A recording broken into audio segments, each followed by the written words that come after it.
मंत्री जी का स्वागत है।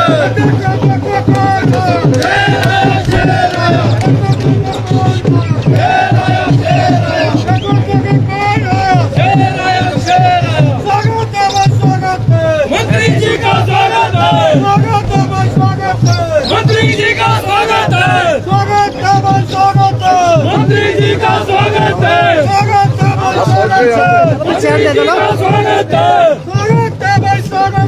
मंत्री जी का स्वागत है।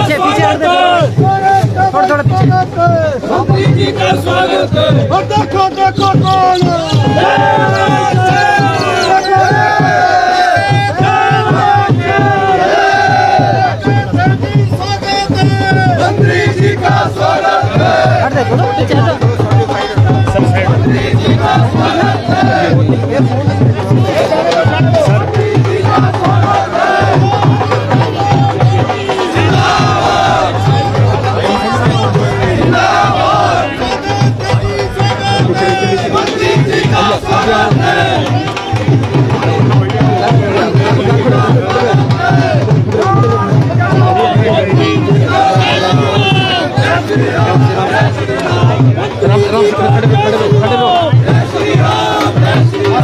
मंत्री जी का जय श्री राम। जय श्री राम। जय श्री राम।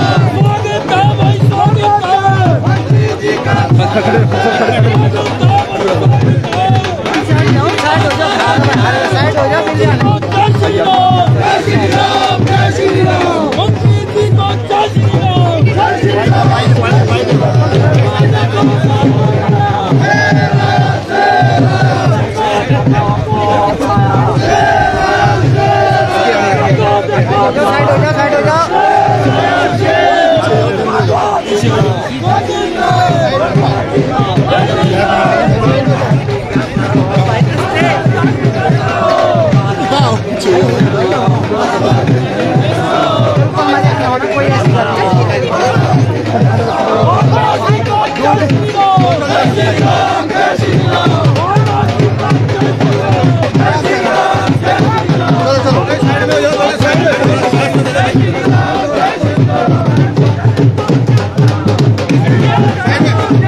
आइए आप दोनों।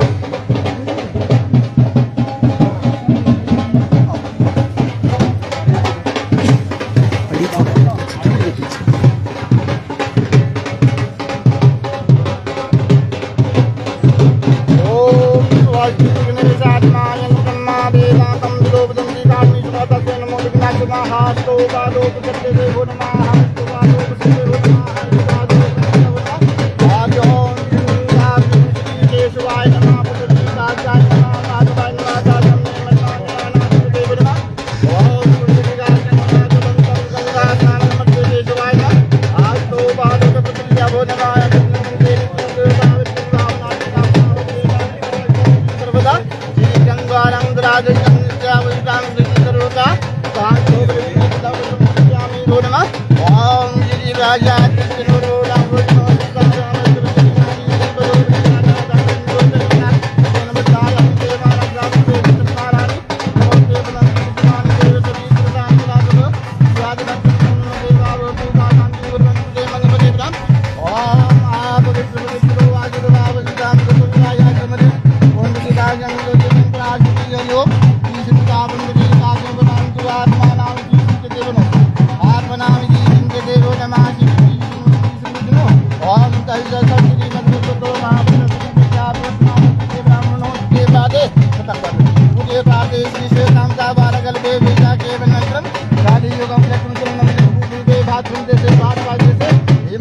प्रदेशां जिला चंबा नाम से गद्य भारतस्यं देशनापखण्डदेव्यानमा हेतानि श्रीवासस्य नमः एतानि मग्ना प्रदेशायां देशमात्रप्रदेशं जिलितं बनाति श्रीमद्याशूनिमद्या एतानि श्रीवत्समानस्य नमः एतानि देवस्य सर्वे मम गोत्र सतो दिशि बंधो गोत्रोत्पत्ति आर्यस्य श्रीमान मिथुनाशी श्रीमन एतानि अमग्नाम एतानि श्रीवत्समान श्रीमान किरण जी एतानि मान्य एतानि सांदे लोक श्री दादाजी बादाजी मान्य ध्वजी सांस्कृतिक क्षेत्र से विधानसभा क्षेत्र ठाकुर जी मान्य पार्वक देवका नमा गणपति पूजन काश पूजन ब्रह्मा चत्वारि वेद आगत देवता बात देवता सूर्य देवता चंद्रमा देवता देवता पूजा यज्ञ शांति कुर्वन्तु ते मंगलपते भुरमा पूजा शांति कुर्वन्तु ते मंगलपते भुरमा यज्ञ शांति कुर्वन्तु ते मंगलपते भुरमा ओम मत्स्याहरणम गिरिजाशरणम गणेशवन्दं दुदात्मूर्ते भुरमा समकुते गम दन्तस् गाविलोना गजकर्णिका लंबोदय विट्टो विघ्नाशवनागम धूम्रम केतु गणादक्षं वारचन्द्रगजानम द्वाशतानमानि पटिषुर्याति विद्यारंभ विवाहेतम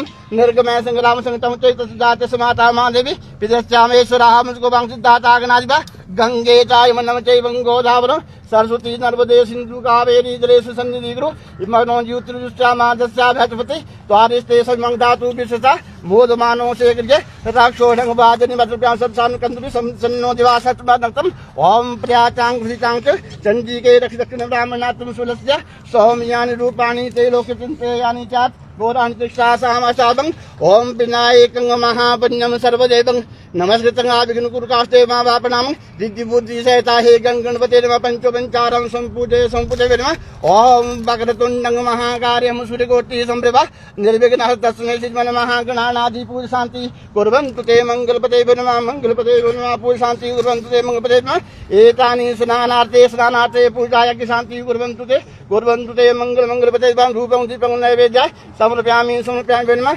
यज्ञादिपूरितं पदा देवाना चन्द्रं सुरंचापति महादेव नैवेद्यं समर्पयामि नमः ओम ब्रह्मणस्यानस्ते तु मासं सुकृतस्या बोधयन्तु जीवा तद्वतं देवा माविश्वेश्वरागात् सत् भूर्भुवास्वात् सवितुर्वरेण्यो देवस्य धीमहि धियो यो न प्रचोदयात् ब्रह्म पंचोपचारं संपूजे नमः यदि शान्ताकारं भुजं शयनं पद्मनाभं सुरेश्वरं विश्वदारमकृष्णेकावन् शोभागां लक्ष्मीकान्तं कमलेन योगी विरुद्धानगमनं वन्दे विष्णु भव्यहरं सौलोक आयुच्यतं केशवं कृष्णदामोदरं रामनारायणं जानकीवल्लभं धन्वं केशवं पूजा शान्ति कुर्वन्तु ते मंगलपदं कर्पूर गौरं करुणावतारं संसार सारंग भुजरंद हरिवसंतमर्दनंतं भवामी नमामि शंकर श्री बलबले नमः छागोलमल्ला देवता पितृम ओम कुटज्ञादीवदो राजा घातुपतपद श्री बलबले नमः एतानि दक्षिण सहिता हे कुंभे गंगा यमुना सरस्वती तथाव्यालोक सबसे सर्वोतानां शाखिनां देवावापनामि गंधम अक्षितं पुष्पं तु नैवेद्याय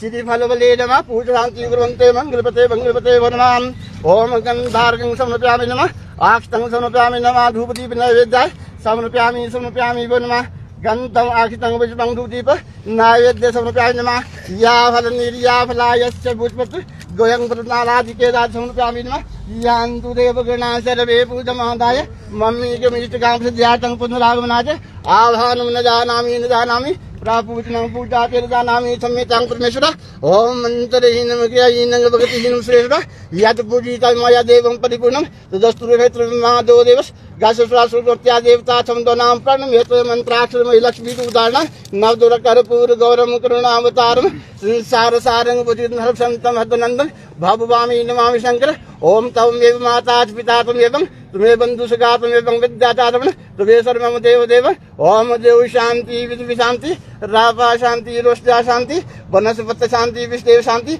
ब्रह्म शांति सर्व शांति रेवा शांति सामा शांति वनस्पति देव यज्ञ शांति कुर्वन्तु ते मंगल आगन देवता वातु देवता सूर्य देवता चंद्रमा देवता भूमि पूजन से पूजा शांति कुर्वन्तु ते मंगलपते नमस्काराय नमः ओम पुनन्तु विश्वानि देव सभी कृतानि विरासो यद भद्रं तन्नो देवा पूजा शांति कुर्वन्तु ते भगवान् नैवेद्याय समर्पयामि आखितं पुष्पं धूपं दीपं भक्षभोज्य नैवेद्य प्रदक्षिणाय हेतानि पूजा सत्य शांति कुर्वन्तु ते मंगलपते देवताभ्यो पूजाय शांति कुर्वन्तु ते मंगलपते नमः ब्रह्मा करोतु दीर्घायु विष्णु करोतु संपदां शिवा करोतु कल्याणां यथेषां न यथेषां नमस्काराय नमः यदा यदा हि धर्मस्य गुलानादिर्भक्ति वार्ता आयुधं शांति कुर्वन्तु ते मंगलं भगवान् विष्णु मंगलं गरुडाध्वज मंगलाय पुंडरीकाक्षाय तन्नोरि तदेव लग्नं सुदीर्घं तारावनं युग्म संग्रामे नमस्काराय नमः।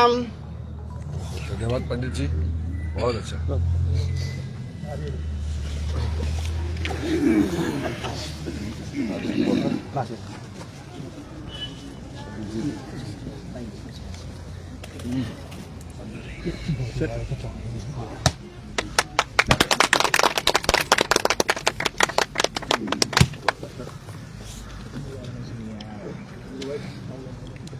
अब शुभ काम खींचना है जी सामने से। बोलो सत्यनारायण भगवान की जय, उमापति महादेव की जय, रामचंद्र भगवान की जय।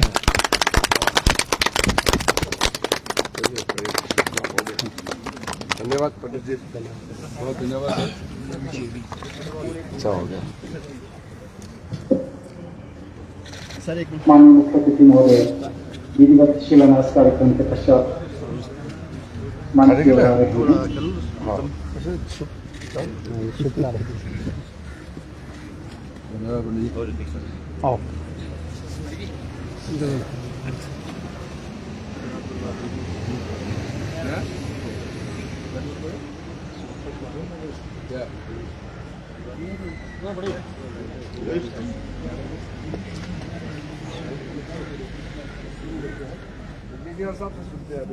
से काम हो गया।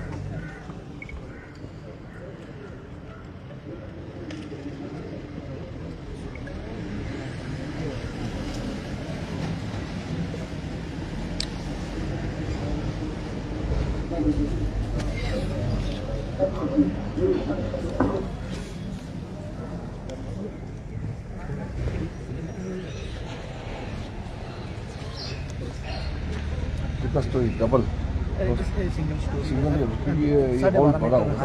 टाइमलाइन सेम क्योंकि ये बड़ा 9.02 ऑडिटोरियम का साइज बड़ा है।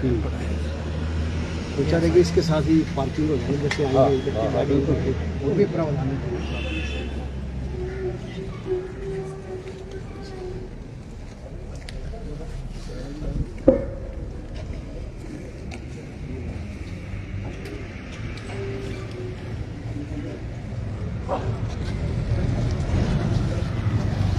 सभी से गुजारिश कि कृपया अपना अपना स्थान ग्रहण कर लें।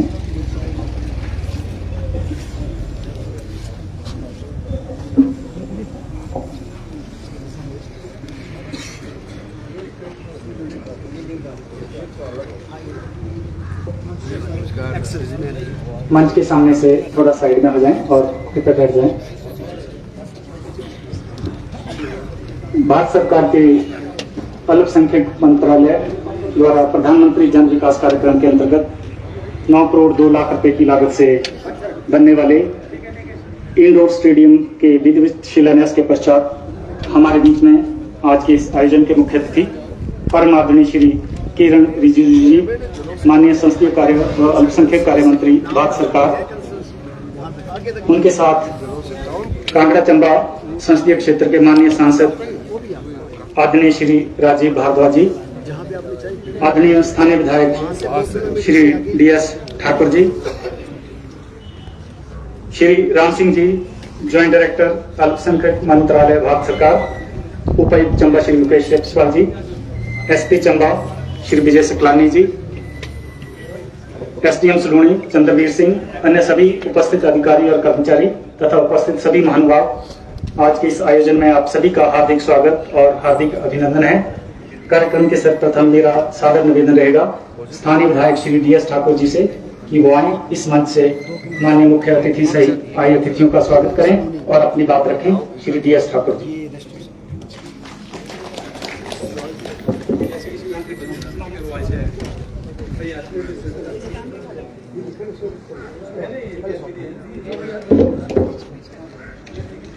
क्षमा करें, इससे पहले के वेलकम एड्रेस हो माननीय मुख्य अतिथि महोदय को सर्वप्रथम जिला प्रशासन चंबा की ओर से आदरणीय उपायुक्त महोदय सम्मानित करेंगे।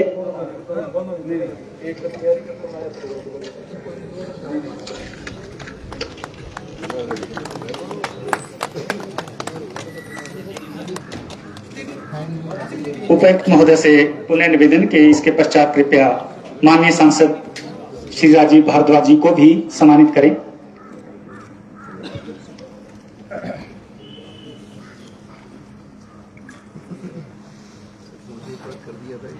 शॉल, टोपी और चंबा थाल भेंट कर माननीय सांसद महोदय को उपायुक्त द्वारा सम्मानित किया जा रहा है।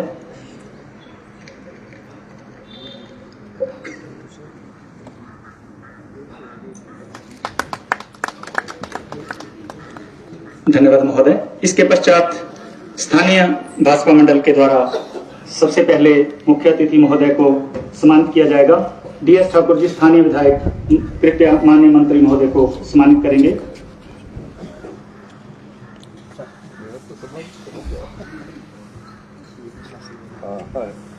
अब विधायक जी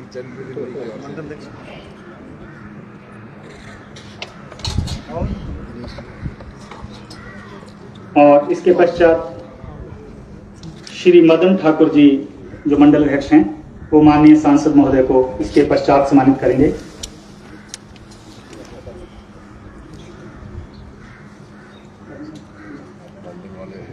मदन ठाकुर जी मंडल अध्यक्ष माननीय सांसद महोदय को सम्मानित करेंगे।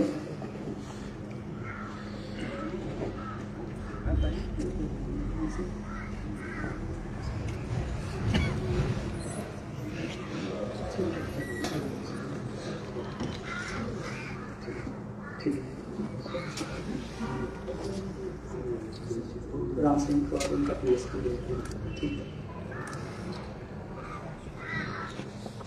इसके पश्चात श्री राम सिंह जी जो ज्वाइंट डायरेक्टर हैं अल्पसंख्यक मंत्रालय में, मुकेश शर्मा जी अध्यक्ष गौवंश, उन्हें सम्मानित करेंगे।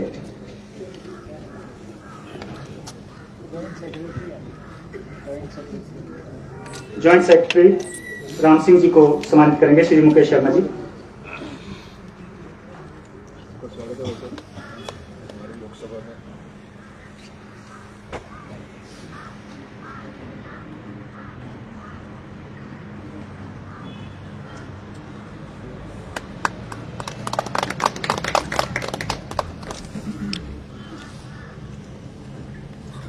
इसके पश्चात ऐसे करिए ना, राम सिंह जी से जरूर बुलवाइए, कम से कम स्कीम्स बता देंगे।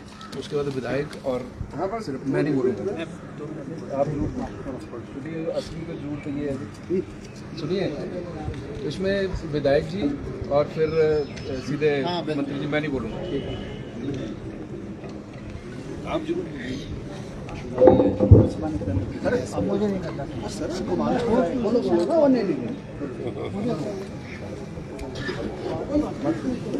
स्थानीय मंडल की ओर से DC साहब को सम्मानित किया जा रहा है।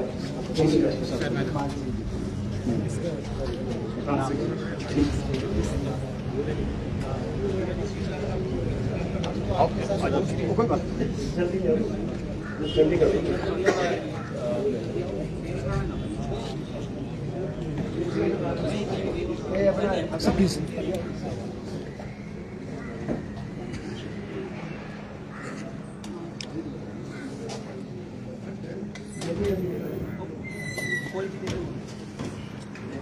चलो अगले स्थानीय भाजपा मंडल की ओर से DC साहब को सम्मानित किया जा रहा है और इसके पश्चात SP साहब को भी सम्मानित किया जाएगा इनके द्वारा।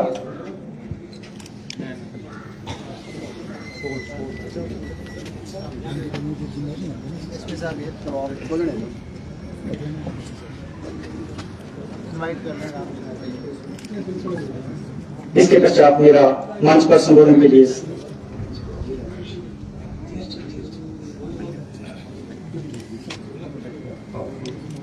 इसके पश्चात जिला अध्यक्ष धीरज जी नरयाल जी को भी सम्मानित किया जा रहा है।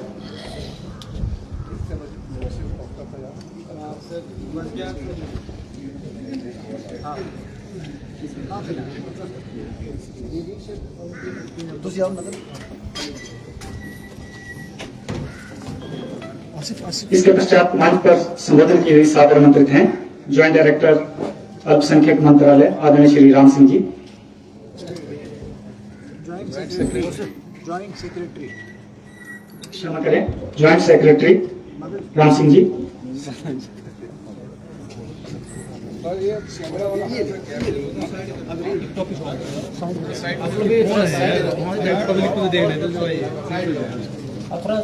धन्यवाद।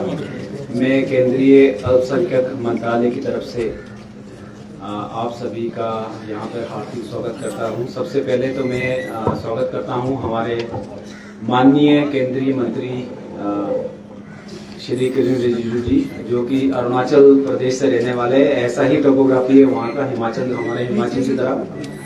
और उनका भी धन्यवाद देना चाहता हूँ पहली बात कि हिमाचल के लिए उन्होंने अल्पसंख्यक कार्य मंत्रालय की तरफ से इतनी सारी स्कीमें लाई। पिछले एक साल में करीब 200 करोड़ की स्कीमें जो है हिमाचल सरकार, हिमाचल के लिए, आप लोगों के लिए लेके आए हैं। तो और उससे पहले, हालांकि ये स्कीम 2008 से लेकर चल रही है। 2021 में काजा हॉस्पिटल के लिए एक छोटी सी स्कीम आई थी। उसके बाद ये पहला मौका है कि इतनी बड़ी स्कीम लेके आए हैं। और चंबा जिला के लिए 31 करोड़ की टोटल स्कीमें हैं 2 जगह के लिए।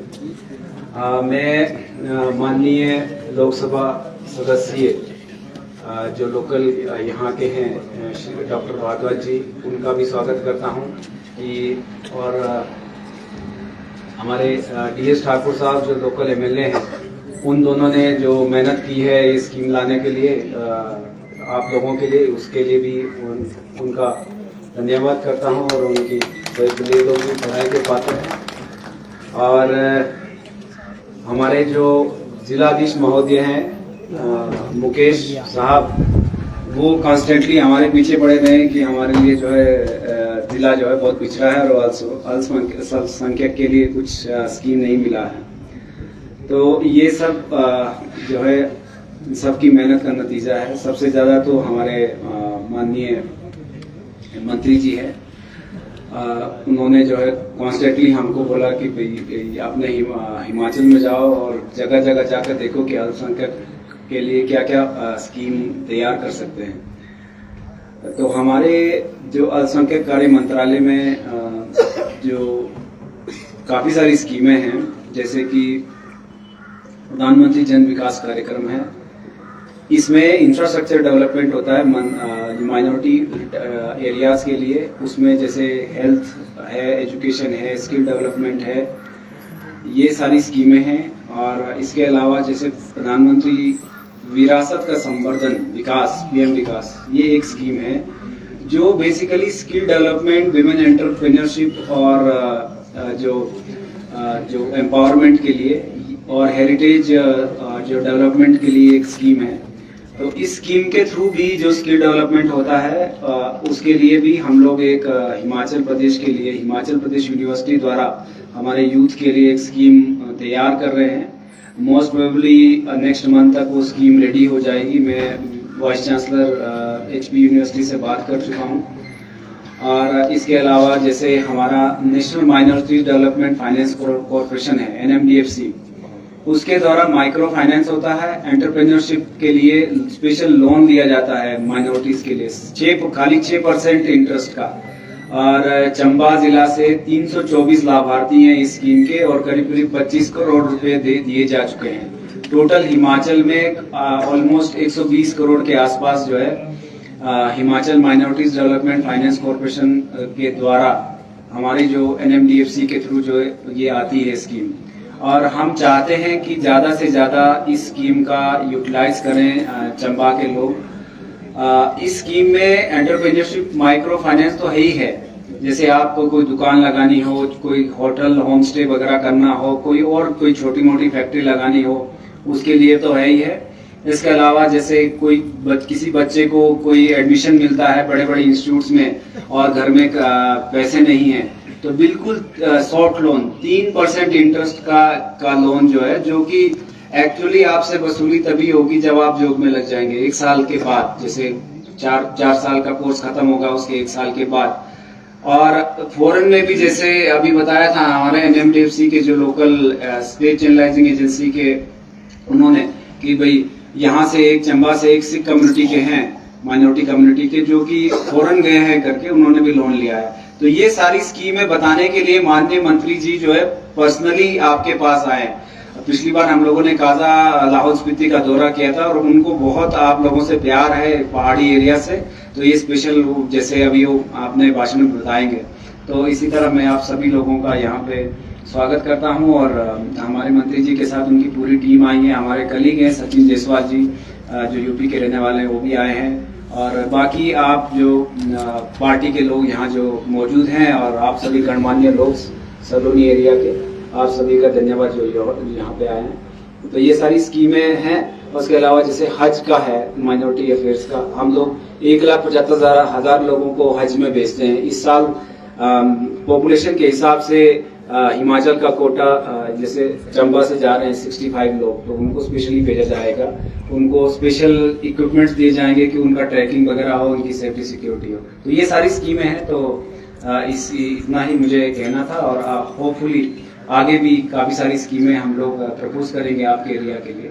धन्यवाद। धन्यवाद सर इस महत्वपूर्ण जानकारी के लिए। आदरणीय DS ठाकुर जी स्थानीय विधायक मंच पर संबोधन के लिए आमंत्रित हैं।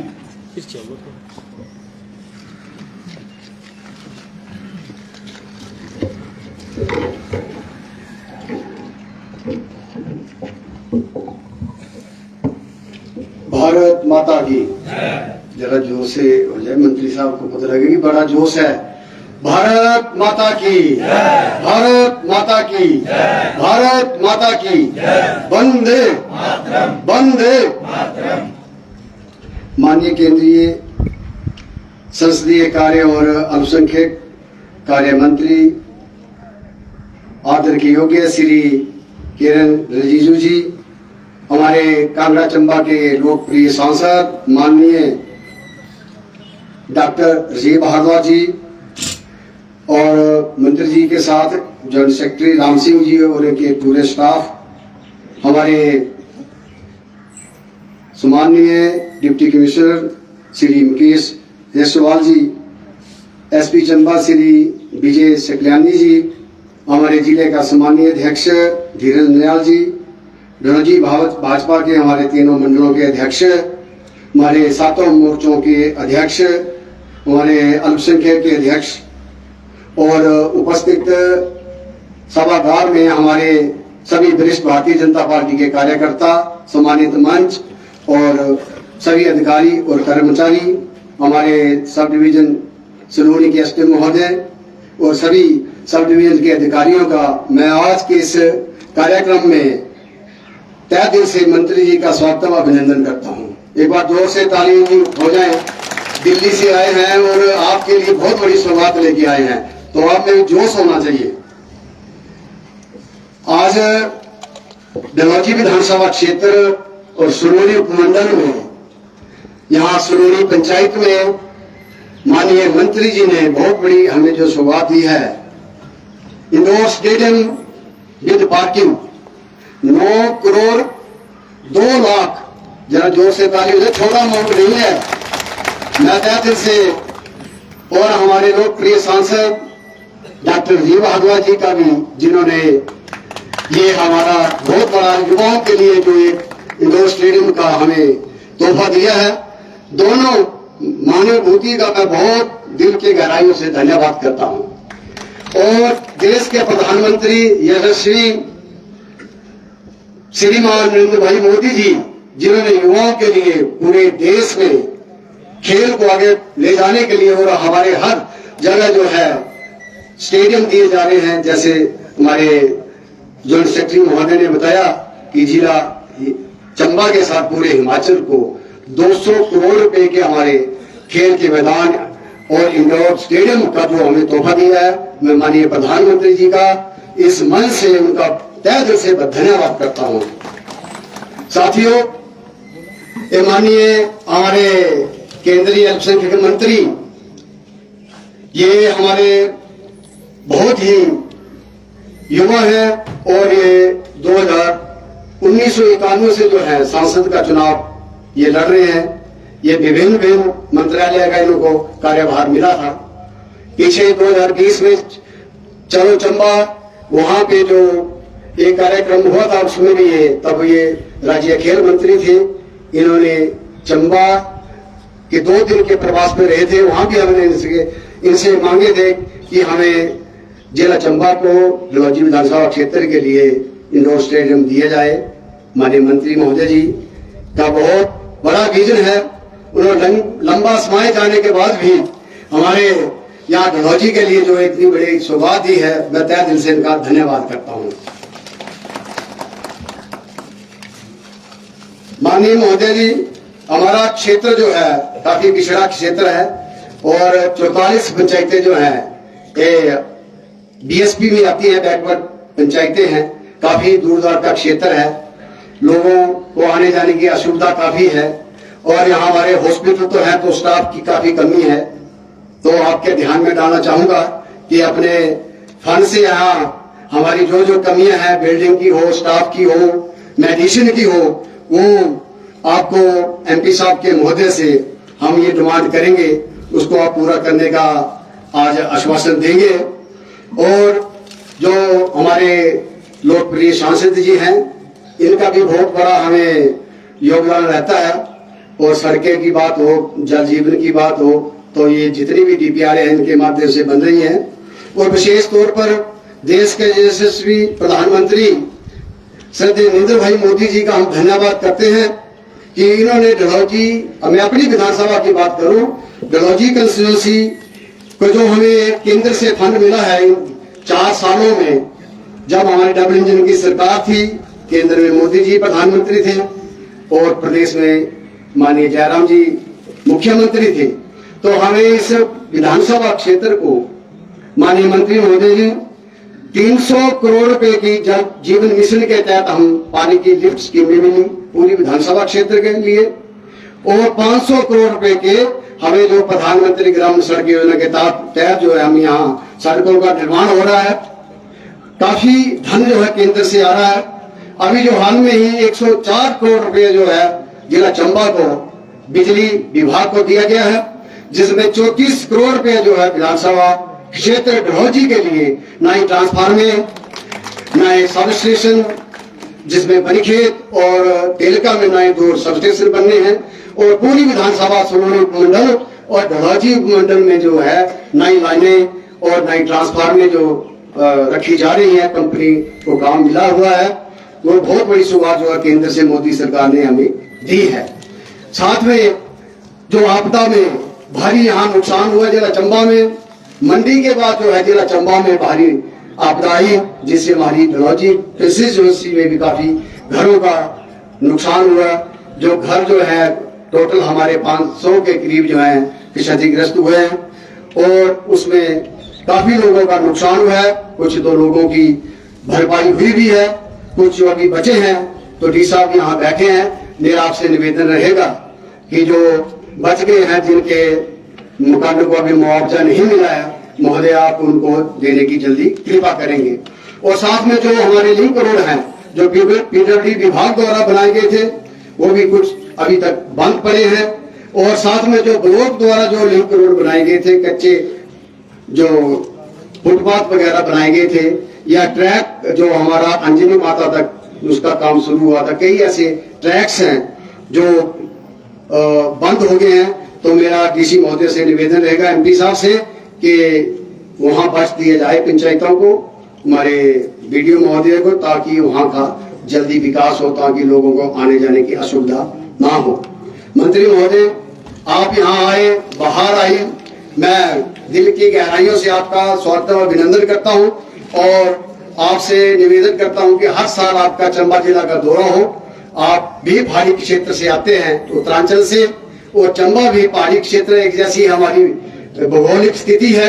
यहाँ हमारे लोगों के काफी इनकम के साधन कम है, खेती बाड़ी करते हैं, सरकारी नौकरी तो बड़ी कम मिल रही है, तो अपना रोजी रोटी उसी से इनका गुजारा चलता है। हमारे यहाँ सेब की खेती भी होती है, सब्जियां भी उगाई जाती है। सलूनी ब्लॉक में हमारे करोड़ों की सब्जियों का उत्पादन होता है, सेब का उत्पादन होता है।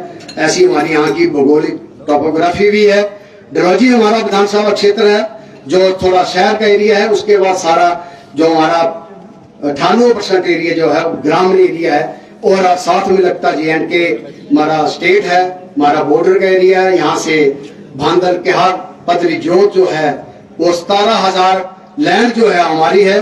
मैं आपसे मंत्री महोदय से निवेदन करूंगा कि उसकी जो है डिमार्केशन के पेपर भी हमारे डिस्ट्रिक्ट एडमिनिस्ट्रेट हमारे डी साहब के माध्यम से प्रदेश सरकार को गए हैं और प्रदेश सरकार के हमारे मुखिया जयरा अपने माननीय सुरेंद्र सिंह सुक्खू जी ने वो हमारे केंद्रीय जो हमारे अपने डिफेंस मंत्री हैं अमित शाह जी, वो एक चंडीगढ़ मीटिंग होती उन तक तो पहुंच गए हैं। मेरा आपसे निवेदन रहेगा, ये साथ में लगता ही हमारा टूरिज्म का बहुत बढ़िया क्षेत्र है, अपार संभावनाएं भी हैं। उस फाइल को आप केंद्र से निकालेंगे तो पदरी जोत का जो 17,000 बीघे लैंड जो है वो हमारे इस सलोनी ब्लॉक के साथ जुड़ जाएगी। तो काफी यहाँ पर्यटन की अपार संभावनाएं हैं। आज वहाँ उस क्षेत्र में जो हमारा साथ लगता जम्मू कश्मीर का एरिया भद्रवाह है, उन लोगों ने कुछ वहाँ हट बना के अपना वहाँ टूरिस्टों के लिए अपना रोजी रोटी के लिए साधन रखे हैं। और 17,000 बीघे लैंड जो हमारी है उसको आप वापस दिलाने में केंद्र की ओर से पूरा आपका सहयोग रहेगा। कुछ हमारी यहाँ डलहौजी विधानसभा क्षेत्र के 3 मंडल हैं, बनीखेत, भलई और सुलूनी। माननीय मंत्री महोदय जी, इन हमारे कार्यकर्ताओं ने ये मांग रखी है कि सुलूनी मुख्यालय में तकनीकी शिक्षा स्थान पॉलिटिकल, अभी तो ये ITI है, इसको पोलटेक जो है बनाया जाए और केंद्र से इसको धनराशि दी जाए। महोदय, तेलका उपसील के अंतर्गत इंडोर स्टेडियम, वहां भी बहुत बड़ा हमारा ग्राउंड है। ग्राम पंचायत सिमड़ी में, छनानू में इंडोर स्टेडियम, बनीखेत में इंडोर स्टेडियम और खेल एक्टिविटी के लिए जो डलहौजी में आप कल रुके भी थे, उनकी भी ये डिमांड है, वहां भी खेल मैदान का निर्माण हो। इंडोर स्टेडियम ड्यूर के लिए भी महंगाई है सर। इंडोर स्टेडियम भांदल, गढ़ माता मंदिर तक जो है हमारा ऐतिहासिक मंदिर है और जम्मू कश्मीर और हमारी साथ रखती हिमाचल की डलहौजी की बाउंड्री में दोनों जगह के वहाँ जो श्रद्धालु जो है मत्था टेकने आते हैं, बहुत बड़ा वहाँ 3 दिन का आयोजन होता है। लाखों की श्रेणी में वहाँ लोग आते हैं। वहाँ के लिए सड़क का निर्माण, पर्यटन को विकसित करने के लिए सलूनी, त्रिंदी, गढ़ माता, मदरानी, तेलका, भांदल, कुंडी मिनाल, मंडोलू माता, अंजनी माता, रंजनी माता क्षेत्र में पर्यटन को बढ़ावा देने के लिए हमें केंद्र की ओर से धनराशि उपलब्ध करवाने की कृपा करें ताकि हमारे बेरोजगारों को रोजगार मिले, अपना रोजी रोटी कमा सकें और अपने परिवार का निर्वाह कर सकें। और रोवे के हर भांदल के बीच में गढ़ माता के लिए, बढ़ेला ग्राम पंचायत में अंजनी माता के लिए काफी इन्होंने डिमांडें रखी हैं। चलो मैं तो पढ़ देता हूं, तो पर एक एक करके आप इसके लिए धनराशि देंगे। MP साहब भी यहाँ बैठे हैं क्योंकि इनका तो क्षेत्र है। इनको 17,000 की यहाँ हमारी जनता ने लीड दिला के और जिला चंबा से 1 लाख की लीड गई थी, तो ये काफी हमारा ध्यान रखते हैं। रेलवे का भी इन्होंने वहाँ मुद्दा उठाया है। डलहौजी तक हमारा रेलवे लाइन बिछी आए तो पर्यटन की अपार संभावनाएं हैं। डलहौजी में भी एक बहुत आवश्यक है क्योंकि बाहर से पूरे हिंदुस्तान से वहाँ पर्यटक आता है और वहाँ हमारे स्वास्थ्य चौक से गंजी पहाड़ी तक वहाँ भी रोपवे होना अति आवश्यक है। और MP महोदय के माध्यम से आपको ये डिमांड आएगी। और हमारे महामंत्री जो है सलोनी मंडल के, वो कहते जी अब जो छोटी रोडियां वो भी आप मंत्री महोदय और MP महोदय के ध्यान में डालें। आला नाड़ा से खवाली, आशा बायज, छतरेल कुंड सड़क बनाने, भलई उपमंडल और सलोनी डिवीजन में आता है PWD। लिंक रोड नडन से जुतरान, इसका FCA केस जो 5 साल से अभी लटका हुआ, DC महोदय के ध्यान में ये बात है। मेरा निवेदन रहेगा DC साहब से कि इस FCA केस को जल्दी क्लियर कराए ताकि वहाँ की जनता जो है इसका लाभ ले। बहुत मुश्किल है, 5 किलोमीटर पैदल चलना पड़ता है। अगर कोई बीमार हो जाए तो उसको पालकी में लाना पड़ता है। तो महोदय ये काफी पिछड़ी पंचायत है और इसका जो FCA केस DC साहब से मेरा निवेदन रहेगा कि इसको जल्दी स्वीकृत कराएं ताकि इसका MP साहब जो है प्रधानमंत्री ग्राम सड़क योजना जो मोदी जी की देन है उसमें वो सड़क बने। लिंक रोड सिमरी से चमो, मेन रोड मोरा से गांव बिजेड़ू, लिंक रोड मैराना से बग्गी, लिंक रोड बंदोखी से धनेला, प्रधानमंत्री ग्राम सड़क योजना के तहत और बनाने की मंत्री एमपी साहब के ध्यान में हम ये बात लाएंगे। ये एमपी साहब से माध्यम से मंत्री साहब को मोदी सरकार को जाएगी स्कीम में, पर इसका विशेष जो इसमें बड़ी सड़कें हैं जो प्रधानमंत्री ग्राम सड़क योजना में बननी है, वो मानिए हमारे सांसद जी का इसमें मेन रोल है। मेरा इनसे निवेदन रहेगा कि आप अपने डीओ पे इस सारी सड़कें जो हैं एससी डलहौजी को आप भेजेंगे ताकि इनके कागजात बने और प्रधानमंत्री ग्राम सड़क योजना के तहत ये सारी सड़कें बनाई जाए। चूगढ़ी से सुकोटी, लिंक रोड बनार से नगेट, मेन रोड तेलका गांव से हलेला, इंडोर स्टेडियम बनता, पूरी पंचायत के इंडोर स्टेडियम जो है आप लोगों ने, हमारे मंडल के पदाधिकारियों ने ये पूरी डिमांड की है। सर मैं सभी इकट्ठा नहीं मांगता हूँ, पर जो पैटर्न में जहाँ जरूरत है वहाँ हमें रोड भी मिले और जहाँ पे हमारे इंडोर स्टेडियम और बनने हैं वो मानिए जो हमारे सांसद है डॉक्टर राजीव भारद्वाज जी हैं, इनके माध्यम से और डीसी डिप्टी कमिश्नर चंबा के माध्यम से जो है मंत्री महोदय को जाएंगे। और मुझे पूरी आशा है माननीय मंत्री महोदय, हमारा क्षेत्र बहुत पिछड़ा है जैसे आपका क्षेत्र है। कल आप रात को हमें बता रहे थे कि जब मैं 1991 में अपने क्षेत्र में एमपी का चुनाव लड़ रहा था तो 3 महीने तक मैं घर नहीं पहुंच पाया। हम चलते थे, हमारी टोली चलती थी और वहां पे झाड़ियां काट काट के और रात को कहीं टेंट लगा के हम खाना खाते थे, दूसरे दिन अगले गांव में पहुंचते थे। सर हमारी भी ऐसी परिस्थिति है। हमारी इस विधानसभा क्षेत्र के लिए आप अपनी दिव्य दृष्टि बना के रखें और जो एमपी साहब हमारे यहाँ की डिमांड लेके आएंगे, माननीय मंत्री महोदय से मेरा निवेदन रहेगा कि माननीय प्रधानमंत्री जी से हमारा विशेष आप ध्यान रखेंगे।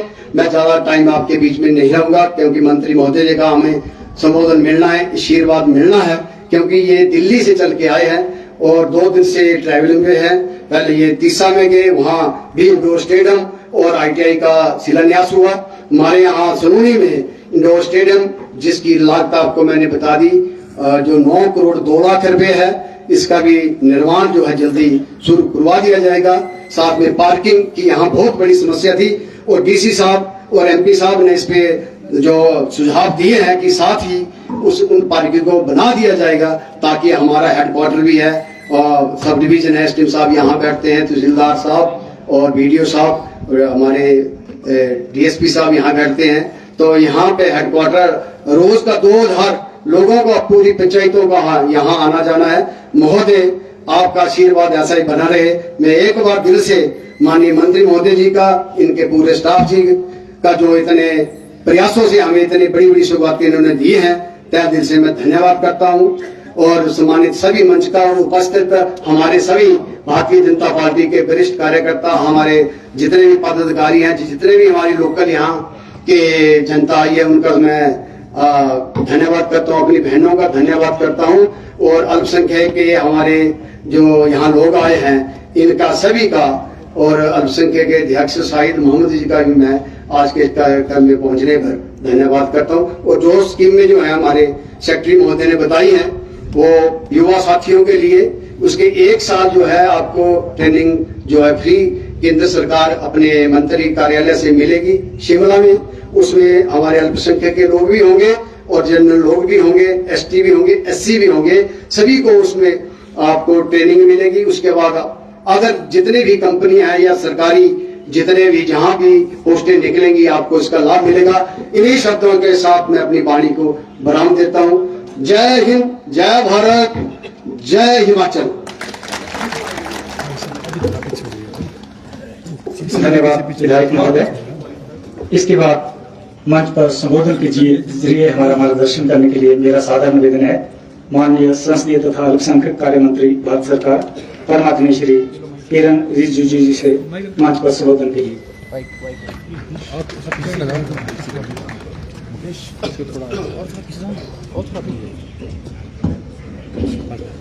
नहीं आगे नहीं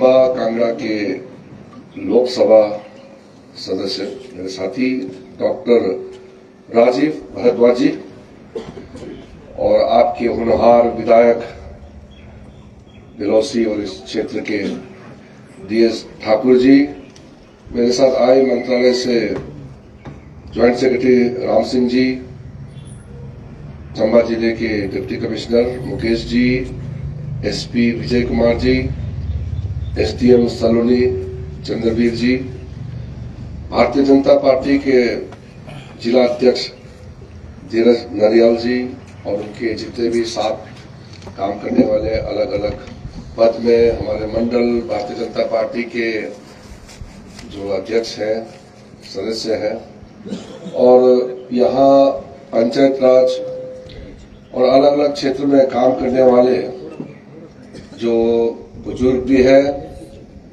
युवा भी है, आज यहाँ हमारे बीच में आए हैं। आप सबको नमस्कार। यहाँ के देवी देवताओं से भी मैं आशीर्वाद मांगता हूँ। वैसे हमारे विधायक जी डीएस ठाकुर जी ने मुझे कहा कि बहुत युवा मंत्री है, तो मैं इतना युवा नहीं हूं जितना दिखता है। लेकिन युवा कहने में वो तो कह दिया, लेकिन किसको अच्छा नहीं लगता है, तो मुझे भी अच्छा लग रहा है। सब ऊर्जावान होना चाहते हैं, जवान दिखना चाहता है। तो हमारे राजनीतिक जीवन में हमने कई जगह कई राज्यों का दौरा किया, देश विदेश, लेकिन मैं कह सकता हूं कि जो हिमाचल प्रदेश और हमारे हिमालय के पहाड़ी इलाकों में जो लोग हैं वो सबसे अच्छे और दिल से बहुत ही अच्छे स्वभाव के लोग हैं, बहुत अच्छे लोग हैं।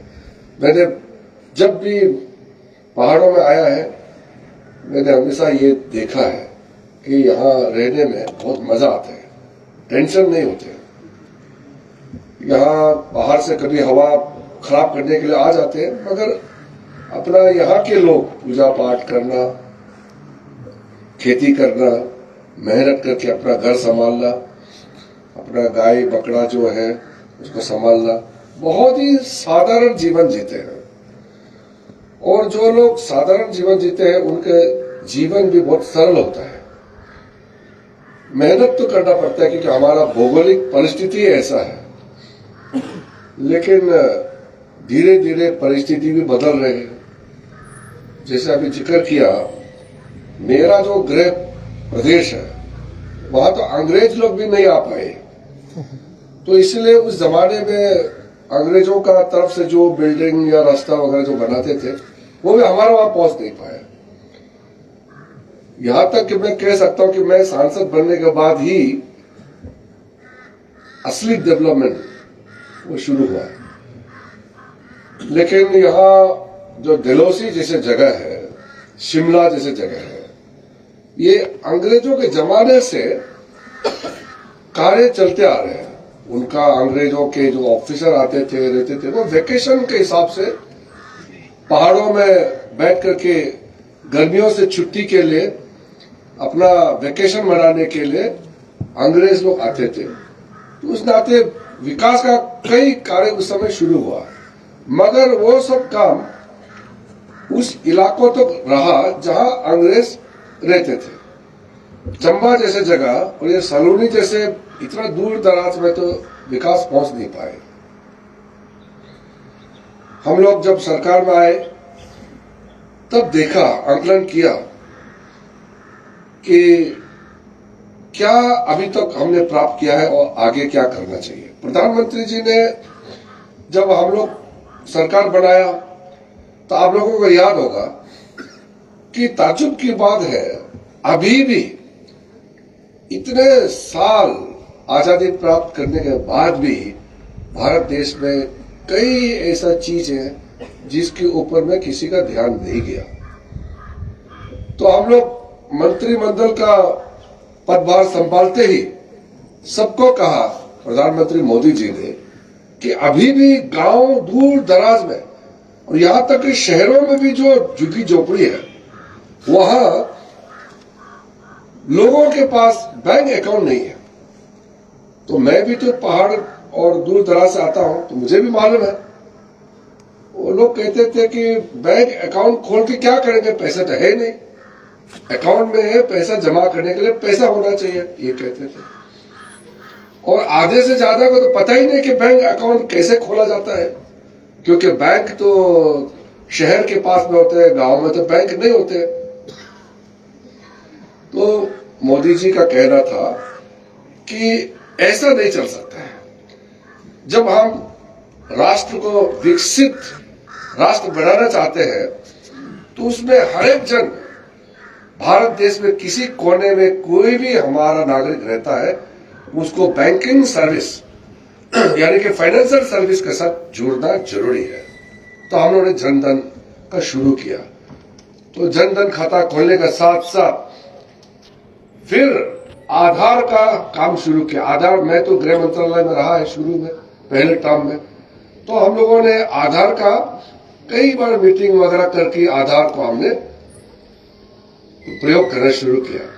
फिर उसके बाद में मोबाइल फोन का सर्विस, गांव गांव मोबाइल फोन सर्विस देने के लिए टावर लगा के मोबाइल सर्विस दिया। तो उसके बाद आधार, उससे पहले जनधन, फिर मोबाइल। तो जैम हम लोग कहते हैं इसको, त्रिकोण है वो। तो इसी तरीके से लोगों का जिंदगी को आसान बनाने के लिए हम लोगों ने डिजिटल दुनिया के साथ लोगों को जोड़ा। उसके बाद हर घर में पानी पहुंचना चाहिए। मैं तो यहाँ हिमाचल प्रदेश में जब देखता हूं, पहाड़ी तो है लेकिन इतना अलग है एक तरीके से। यहाँ दूर दूर में आपका गांव बसता है। मैं गाड़ी में जब चलता हूं, बाकी लोग जो प्लेन से आते हैं वो तो सिर्फ ठंडा हवा खाने के लिए और मस्ती करने के लिए आते हैं। मैं तो जब पहाड़ों में जाता हूं तो किस लेवल में पानी है, कौन सा पेड़ लगता है, कहां से बर्फ शुरू होता है, कैसे लोग जीते हैं, ये सब अध्ययन करते हैं हम। जैसे कि मैं यहाँ आया, देखा यहाँ देवदार पेड़ है और टेक्सास पकड़ना का पेड़ लगा हुआ है, थोड़ा नीचे दूर दूर में यहाँ ब्लू पाइन है, फिर नीचे में चीड़ पाइन है। ये एक टेम्परेचर के हिसाब से ये उगते हैं, उसके हिसाब से आपका जिंदगी होते हैं। तो यहाँ हमारा वहां की तरह घना जंगल नहीं है, तो आपके पास पानी कम है। आपके पास जो भी पानी है वो बर्फ जो देख रहे हैं, वो बर्फ से पिघल पिघल के जो आते हैं वही आपका पानी है। और वहां से आप पंपिंग करके फिर वो जो ऊपर ऊपर बैठते हैं उन लोगों को पिलाना पड़ता है पानी। हमारे वहां ऐसा नहीं होता है, हमारे वहां पंपिंग सिस्टम ही नहीं होता। मैं पानी पंप करना है ऐसे बताने से हमारे गांव वाला समझेगा भी नहीं, क्योंकि वहां तो हर जगह से पानी ही पानी है। बस नाला बना करके पानी को लेके आना है, पाइप लगा करके। तो ये अलग है हम लोग पानी। तो मैं यहाँ देखता हूं तो पानी तो आपके पास तो बहुत कष्ट है। जीवन जो है जल से ही होता है, हवा से ही होता है। तो मुझे बताया गया कि शांता कुमार जी का समय में काफी मेहनत किया गया है पानी पहुंचाने के लिए, लेकिन फिर भी काफी तकलीफें जो है आपको देखने को मिलता है, पानी का किल्लत होते रहते हैं। तो जल जीवन मिशन प्रधानमंत्री ने चलाया, उसी प्रकार से आपने देखा हो कोविड के बाद घर में अनाज सबका सफिशिएंट नहीं होता है, तो गरीब लोगों को कम से कम रात में भूखा ना सोए, बच्चे औरतें, तो उनके लिए चावल पहुंचाना। फिर सबका घर में मुफ्त बिजली कैसे पहुंचाया जाए। आपको लकड़ी जला करके जो चूल्हा जलाते हैं वो तो ठीक बात नहीं है, चूल्हा गैस का कैसे पहुंचाया जाए। तो आम जिंदगी को कैसे सुधारा जाए, ये जो छोटे छोटे छोटे चीज है मगर जीवन में इतना महत्वपूर्ण है, इसका प्लानिंग शुरुआत किया गया।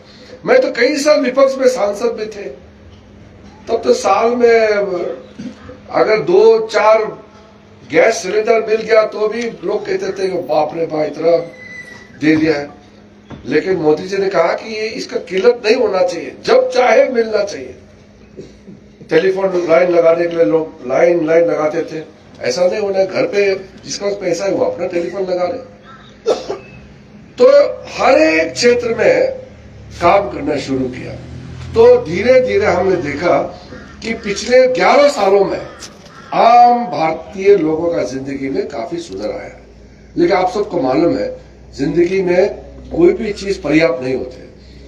पहले तो जैसे मैं एक उदाहरण देता हूं, हमारे वहां कई गांव है जो सड़क नहीं है। जब मैं जाते थे तो वो गांव वाले जमा करके मुझे कहेंगे, हमको कुछ नहीं चाहिए, बस आप सड़क दे दीजिए, गाड़ी का रास्ता दे दीजिए। और जिस दिन गाड़ी का रास्ता पहुंच गया, उसके बाद हजार समस्याएं सामने में आ जाएंगे और बोलेंगे कि सड़क तो दे दिया, अभी ये नौकरी कहाँ है, अभी ये बिजली कहाँ है, अभी इसका कमाने के लिए टेंडर मारना है, उसके लिए हमको काम चाहिए। फिर अलग अलग लोग, युवा, महिला, बुजुर्ग लोग आ जाएंगे। तो ऐसा है, समस्या खत्म कभी नहीं होते। ये जीवन का एक शैली है कि जो चीज मिलता है उसके बाद दूसरी चीज भी चाहिए।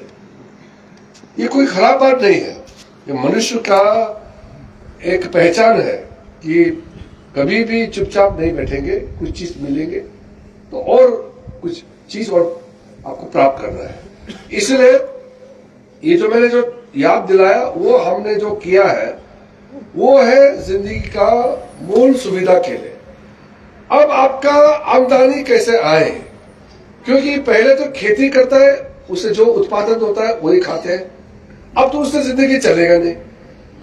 आपका बच्चों का मेडिकल, शिक्षा के लिए, कपड़ा के लिए, मोबाइल फोन यूज करता है उसके लिए, या बाकी जो घर में सामग्री होता है, किचन में जो चीज है, कई चीज खरीदना पड़ता है। अब आमदनी कैसे बढ़ाया जाए, कमाई, गरीब से गरीब आदमी भी कुछ कमाना चाहिए, अपना जेब खाली नहीं होना चाहिए। बटुआ जो है, महिलाओं का जो पर्स है, उसमें खाली ना हो, कुछ पैसे भरा रहे, उसके लिए क्या करना चाहिए। तो ये जो सुविधा क्रिएट करने के लिए हम लोग ने अलग अलग योजनाएं चलाना शुरू किया। यहाँ मुझे लगता है कि जितना भारत सरकार का स्कीम है उसका पूरा लाभ अभी तक ले नहीं पाए। जैसे मेरा मिनिस्ट्री से कुछ स्कीम चलते हैं, अभी हमारे जॉइंट सेक्रेटरी साहब ने बताया, हिमाचल प्रदेश में लोगों ने उसका फायदा उठाया है, लेकिन कुछ क्षेत्र में ज्यादा उठा पाया, सब लोग उसका लाभ नहीं उठा पाया, शायद जानकारी नहीं होता होगा। उसी प्रकार से शहरों से लेकर के गांव तक के लिए, युवाओं के लिए, महिलाओं के लिए स्कीम अलग अलग तरीके से, क्रेडिट सिस्टम से भी आपको अलग अलग से सपोर्ट सिस्टम दे करके सब्सिडी में भी स्कीम दिया जाता है। अब स्कीम इतना ज्यादा है कि मैं पूरा नाम तो नहीं बता सकता हूं, लेकिन मेरा अनुरोध है, जो यहाँ जिम्मेदार लोग हैं, सब मिलकर के भारत सरकार का जो स्कीम है उसको एक बार दोबारा फिर देख ले। विशेष करके जो आर्थिक व्यवस्था ठीक करने के लिए योजनाएं जो चला रहे हैं, उसका लाभ जरूर उठाएं। फिर उसको प्रोत्साहित करने के लिए, मान लो किसी ने लोन लिया 15 लाख का, 10 लाख, 5 लाख का, आपने यहाँ लोकल उत्पादन को पैदावार करके फिर बेचना है, तो बेचने के लिए मार्केटिंग तो चाहिए। आपने सामान बना लिया, खरीदने वाला कोई नहीं है, तो फिर चलेगा नहीं। उसके लिए अपना अवेयरनेस क्रिएट करके अपने जिले में, अपने गांव में कौन सा चीज हम खुद कंज्यूम कर सकते हैं और कौन सा चीज हम बाहर बेच सकते हैं। और चंबा टाउन है, चंबा टाउन में सलूनी से क्या जा सकते हैं, जो चीज आपको नीचे से मंगाने का जरूरत नहीं है, यहीं से मिल जाएगा। तो ये सारा अर्थव्यवस्था ठीक करने के लिए कई स्कीम भारत सरकार से चला रहे, उसको राज्य सरकार मिल करके उसको सक्सेस करना है।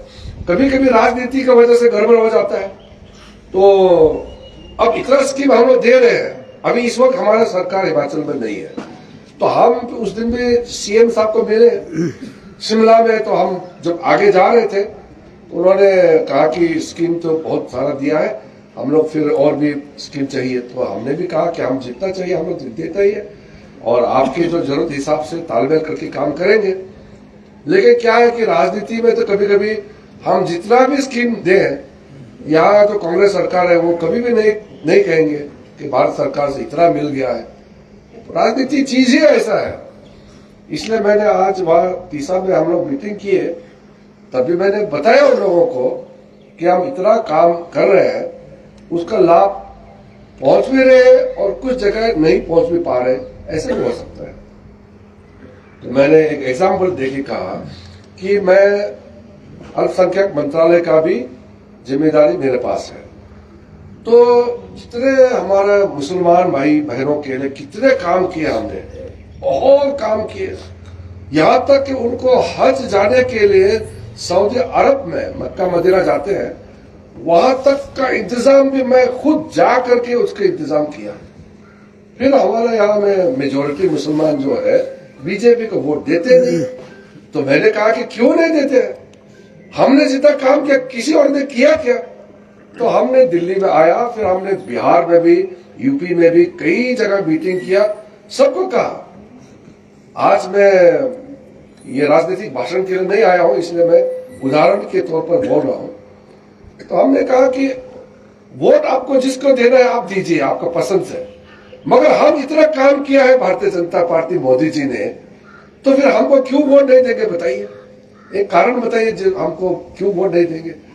तो ऐसा करके हम राजनीति में तो लोकतंत्र है, राजनीति तो चलते रहेगा, क्योंकि एक आदमी तो लगातार उसको तो फ्री में तो सरकार चलाने के लिए दे नहीं सकते, ये कोई राजा का तंत्र तो है नहीं, तो लोगों का तंत्र है, तो वोट होता ही है। लेकिन वोट होते होते ये भी तो कहना चाहिए कि किसने कितना काम किया है। हम लोग तो जब सरकार में आए तो मोदी जी ने पहले ही दिन से कहा हम यहाँ कोई वेकेशन मनाने के लिए नहीं आया है, सुख चैन से बैठने के लिए नहीं आया है। उस जमाने में अप्रैल महीने के बाद जब गर्मियां शुरू हो जाती है दिल्ली वगैरह में, सारे मंत्री जो है ठंडा हवा खाने के लिए यूरोप चले जाते हैं।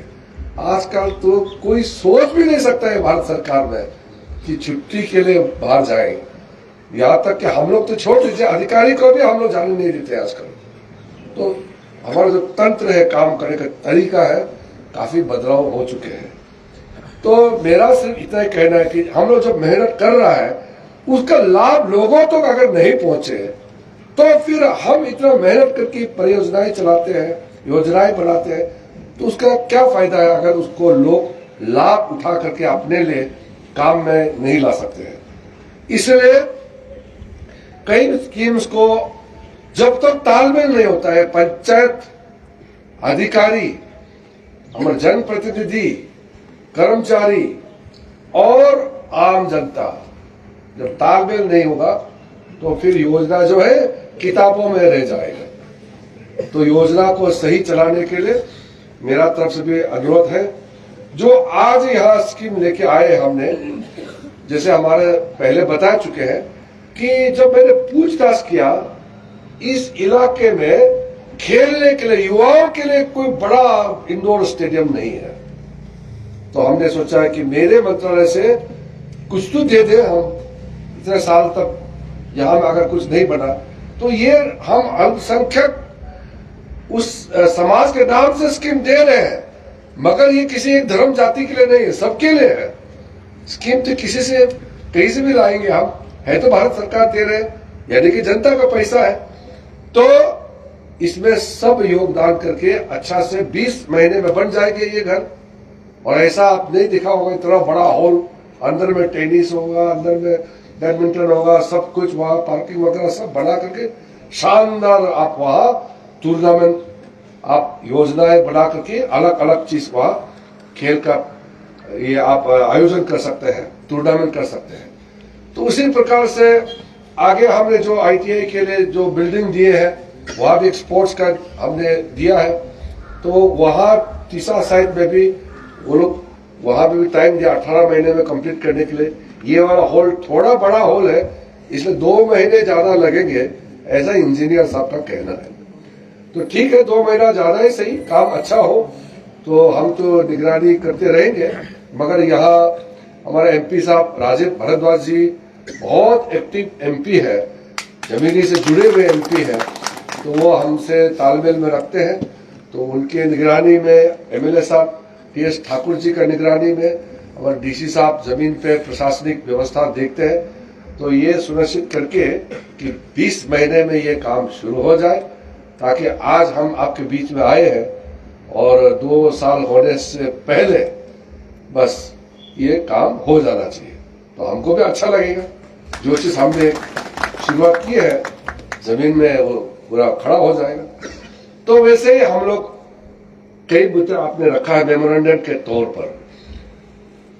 कुछ मुद्दे हैं जो मुझे लगता है कि हम तुरंत इंटरवेन कर सकते हैं, कुछ मुद्दे हैं चर्चा करना पड़ेगा, क्या है राज्य सरकार का पोजीशन क्या है और भारत सरकार का क्या है। लेकिन मोटा मोटी मैं आपको आश्वासन देना चाहता हूं कि हमारे डॉक्टर राजीव भारद्वाज जी जो भी चीजें, जो भी काम आप लोगों के प्रतिनिधि के हिसाब से मेरे पास लेके आएंगे, मैं 100% उसको साथ देकर के आपका काम के लिए किसी भी मंत्री के साथ मैं बात करूंगा।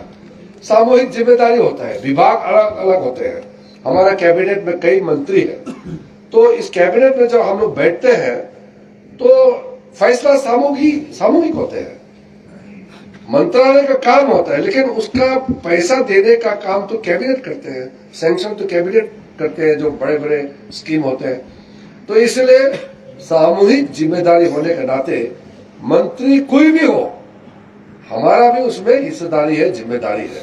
इसलिए जो या बड़ा स्कीम से लेकर के जो छोटा छोटा स्कीम होगा, कोई भी मेरे संज्ञान में अगर काम आएंगे तो मैं जरूर उसको पूरा करने में पूरा सहायता देंगे। आपके प्रशासन डीसी साहब बहुत एक्टिव डीसी है, मैंने देखा है कल से यहाँ मैनेजमेंट बहुत सुंदर से करके जो जिस तरीके से आप लोगों के साथ एक कार्यक्रम की रचना की है। और डीएस ठाकुर जी तो कल हमारे साथ दिलौसी से आगे हमको रिसीव करने आए, तब से हम लोग एक साथ आए हैं। उनका बहुत इतना हर एक काम के पीछे उसका जो लगाव है, बहुत अच्छा एमएलए आप लोगों ने बनाया है।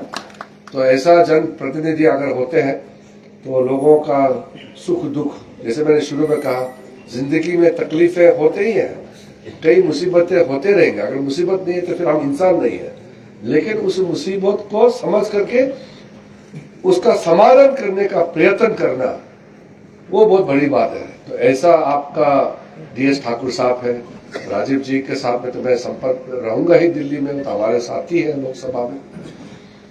आगे जो आपने जो डिमांड कुछ जो की है, मैं मेरे मंत्रालय का क्या है मैं बात करके एक दो छोटा मोटा जो भी है वो तो हम करेंगे, लेकिन बाकी विभागों से हम बात करके आपको फॉलो अप करेंगे। फिर से मैं आपको धन्यवाद देना चाहता हूं, आप इतने शांति से मेरा बात सुना है। और मैं तो आपको जब बोलता हूं तो मुझे लगता नहीं कि मैं भाषण दे रहा हूं, मैं दिल से ही बात करता हूं। आप लोगों के साथ में जब करीबी से देखते हैं, मिलते हैं तो अपने ही लगते हैं। तो इसलिए कोई यहाँ भाषण देने का मेरा कोई इरादा नहीं है। जो भी चंद लफ्जों का मैंने यहाँ आपसे बातचीत किया है, मैंने जो मेरा विचार है दिल का वही मैंने बोला है। अदरवाइज भाषण बोलने से तो क्या पता है, आप पॉलिटिशियन है, पॉलिटिशियन से यहाँ हम 2 घंटा भाषण दे सकते हैं तो बोर हो जाएगा। मुझे इसलिए बहुत छोटा कार्यक्रम रखना था। तो राजीव जी ने कहा कि मैं स्थानीय एमपी जरूर हूं, लेकिन मैं नहीं बोलूंगा, एमएलए साहब बोलिए और आप बोल दीजिए। तो एमपी साहब ने नहीं बोला, तो नहीं बोला मतलब टाइम समय को बचाने के लिए नहीं बोला, लेकिन उनके जो विचार है आगे वहां तो उन्होंने बोला है, मैंने पूरा सुन लिया है। तो उनका जो डिमांड है राजीव भारद्वाज जी का, वो मैंने वहां भी वादा किया, यहाँ भी वादा करता हूँ। फिर से आप सबों का बहुत बहुत धन्यवाद। जय हिंद।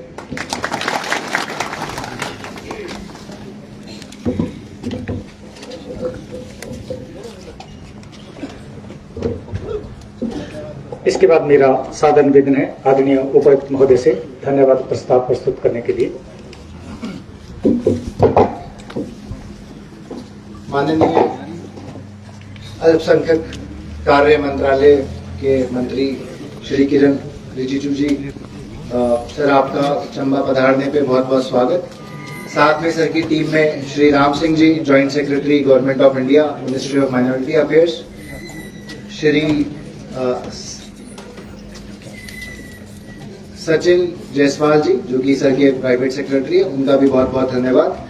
मैं सर का और सर की पूरी टीम का धन्यवाद करता हूं कि जिला चंबा को प्रधानमंत्री जन विकास कार्यक्रम के माध्यम से सलूनी और तीसा सब डिविजन्स को लगभग 32 करोड़ रुपए के प्रोजेक्ट का प्रावधान सर ने किया है, जिसमें 3 के फाउंडेशन स्टोन आज हमने रखे हैं और एक government senior secondary school Dyur, जिसका फाउंडेशन स्टोन पहले से ही माननीय मुख्यमंत्री महोदय द्वारा रखवाया जा चुका है।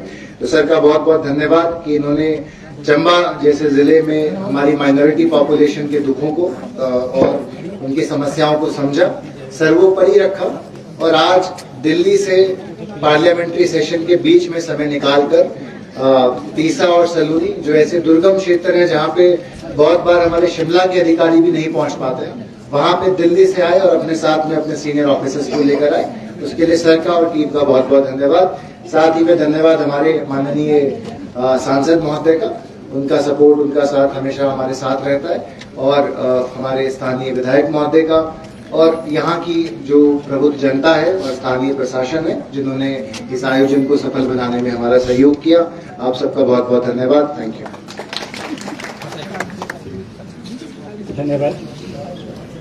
धन्यवाद सर। इसी के साथ आज का ये आयोजन समाप्त होता है। आप सभी का पुनः धन्यवाद। जो भी अपना प्रार्थना पत्र माननीय मुख्य अतिथि महोदय को दे रहे हैं, आपसे गुजारिश है कि बारी बारी से लाइन में खड़े होकर अपना आवेदन दें और भीड़ ना मचाएं।